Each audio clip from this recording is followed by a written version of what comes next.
अस्सलाम वालेकुम, मैं हूं शाहजेब खानजादा। पंजाब की निगरान हुकूमत ने सुप्रीम कोर्ट के हुक्म के बाद इलेक्शन की तारीख का ऐलान होने के बावजूद 7 दिन के लिए दफा 144 लगाकर तहरीक इंसाफ के कारकुनों पर आज ताकत का बिलाजवाज इस्तेमाल किया है। पंजाब में 30 अप्रैल को सूबाई असेंबली के इंतखाबात होने हैं। आज इलेक्शन कमीशन ने इंतखाबी शेड्यूल का ऐलान कर दिया है, लेकिन इसके बावजूद तहरीक इंसाफ को रैली निकालने नहीं दी गई। सारा दिन लाहौर में 1 से ज्यादा मकामात पर पुलिस और तहरीक इंसाफ के कारकुन आमने सामने रहे। पुलिस की जानिब से शेलिंग की गई, लाठी चार्ज किया गया, वाटर कैनन का इस्तेमाल किया गया। दफा 144 की खिलाफ वर्जी पर तहरीक इंसाफ के मुतादिद कारकुनों को जमान पार और आसपास के इलाकों से गिरफ्तार भी कर लिया गया। इसके बाद शाम 6 बजे के करीब हम्माद अजहर ने ऐलान किया कि तहरीक इंसाफ की रैली मंसूख कर दी गई है। ये लोग खून चाहते हैं, ये लोग चाहते हैं इस मुल्क में अनारकी हो ताकि फिर ये जमहूरियत जो है हमारी इसको मुअत्तल कर सके। आज हम सारे अपने कारकुनों को कह रहे हैं कि पुरअमन तरीके से पीछे हट जाएं और अपने घरों को चले जाएं। किसी सूरत भी हमने इनके ट्रैप में नहीं आना। ये चाहते हैं अफरा तफरी हो, ये चाहते हैं लाशें गिरें, ये चाहते हैं खून बहे और इनकी सियासी दुकान चले जमहूरियत को मुअत्तल करके। एक तरफ इलेक्शन का शेड्यूल आ चुका है और दूसरी तरफ इलेक्शन से मुतल्लिका रैली पुरअमन जो कि हो रही थी उसके ऊपर तशद्दुद कर दिया। और निगरान हुकूमत ने, वो हुकूमत जिसका ये काम है सिर्फ इलेक्शन कराने, इसके अलावा उसका और कोई काम नहीं है। और तहरीक इंसाफ का दावा है कि तहरीक इंसाफ के एक निहत्ते कारकुन को पुलिस ने कत्ल कर दिया है। एक तरफ पंजाब में इलेक्शन शेड्यूल का ऐलान कर दिया गया है और दूसरी तरफ तहरीक इंसाफ शिकायत कर रही है कि आज़ादाना इंतखाबी मुहिम चलाने की इजाज़त नहीं दी जा रही है। हालांकि निगरान हुकूमत की जिम्मेदारी ही एक है कि उन्होंने साफ और शफाफ और गैर जानिबदाराना इंतखाबात कराने हैं, मगर इस वक्त निगरान हुकूमत गैर जानिबदार नजर नहीं आ रही है। सूरत हाल पर बात करेंगे पंजाब के निगरान वज़ीर इत्तलात आमिर मीर हमारे साथ मौजूद। आमिर साहब, बहुत शुक्रिया। सुप्रीम कोर्ट के हुक्म के बाद इलेक्शन कमीशन ने 30 अप्रैल को इलेक्शन का ऐलान किया।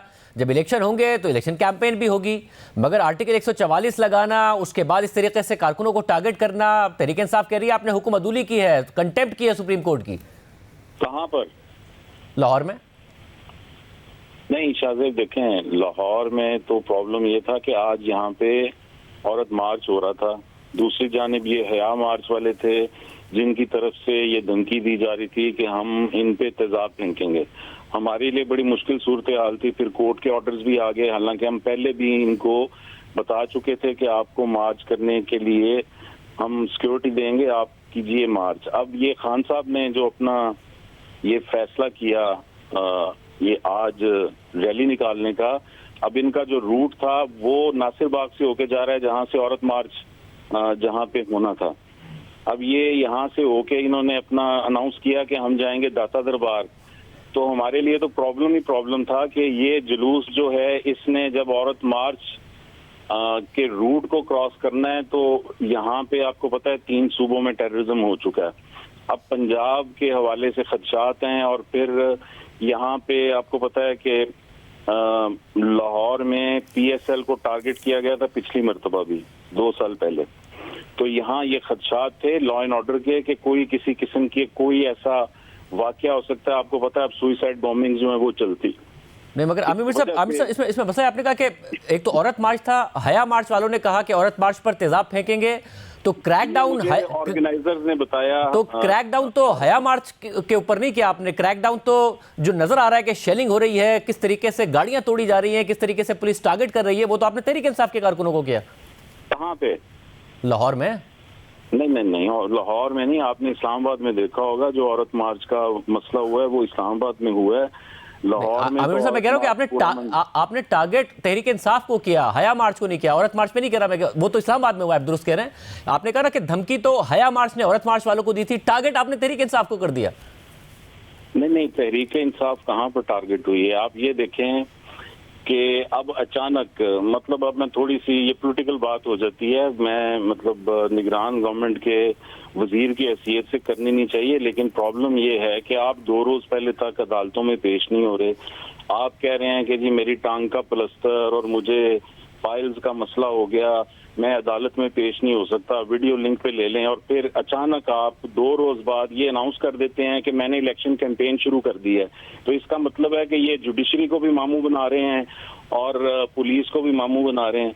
मगर आमिर साहब जो जुडिशरी को अगर वो मामू बना रहे हैं तो अदलिया खुद देखे ना ये मामला निगरां हुकूमत का काम तो नहीं है कि इस मामले को देखेगी कि क्योंकि अदालत में नहीं पेश हो रहा है इसलिए हम क्रैकडाउन करेंगे, 144 लगा देंगे और इनको रैली नहीं निकालने देंगे? देखिए 144 जो है वो आइन कानून में है ना 144। जब हमने 144 लगाई और अगर आप समझते हैं कि हमने तहरीके इंसाफ को टारगेट किया तो फिर उसकी रेमेडी क्या है? उसकी रेमेडी है कि आप अदालत में जाते हैं और वहां से कोर्ट ऑर्डर हासिल करते हैं।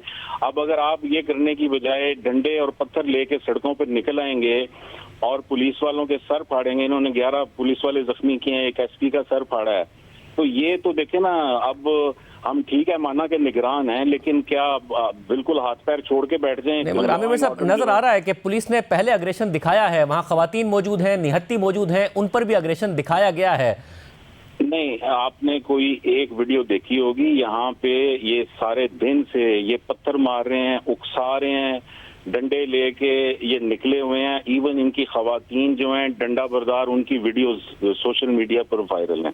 अब देखें, अगर ये समझते हैं कि ठीक है आप अदालत में नहीं पेश होना चाहते, अदालत का मसला है, अदालत निपटे, लेकिन जब 144 इन्फोर्स कर दिया गया और ये फैसला किया गया कि जब तक PSL का फाइनल नहीं हो जाता यहाँ पे 144 की इन्फोर्समेंट होगी, तो उसके बाद अब 144 ये कहता है कि आप 4 या 4 से ज्यादा लोग सड़क पे नहीं आएंगे। आपने जाके कोर्ट में तो चैलेंज नहीं किया, जब आप सड़कों पे इकट्ठे हो गए हैं दर्जनों और फिर सैकड़ों, और उसके बाद पुलिस जो है 144 के मुताबिक उसने लाउड स्पीकर से अनाउंस किया कि आप ये नहीं कर सकते, आप इससे टल जाएं। वैसे मगर जब वो नहीं, मगर देखिए आप एक तो कोर्ट में उन्होंने चैलेंज करने का ऐलान कर दिया है, मगर PSL के फाइनल, PSL तो काफी टाइम से हो रहा है लाहौर में, 8 मार्च का नोटिफिकेशन है और 7 दिन के लिए।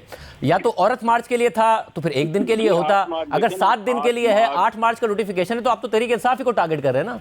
नहीं, 8 मार्च को औरत मार्च तो पिछले 1 साल से पता था ना होना है, तो खान साहब जो है वो 1 दिन सब्र नहीं कर सकते? अगर वो 1 दिन सब्र कर लेते हैं तो फिर आप आज ही के लिए करते हैं ना, आपने 7 दिन के लिए क्यों ये आर्टिकल 144 लगाया है? 7 दिन के लिए, चूंकि PSL जब खत्म होगा तब तक यहाँ पे बड़ा मसला। देखें, मैंने आपको बताया 2 साल पहले PSL को टारगेट किया गया, सुइसाइड बॉम्बर पहुंचा कज़ाफी स्टेडियम तक, वो तो रिक्शे में एक्सप्लोड हो गया, उससे मिस हैंडल हो गया।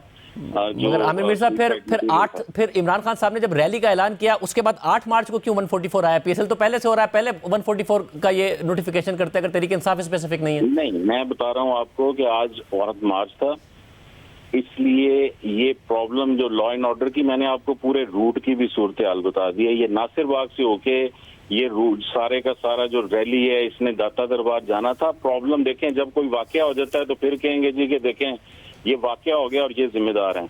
अब अगर देखें ना, ये असूल की बात है कि आइन और कानून में 144 मौजूद है, उसकी इन्फोर्समेंट हो गई।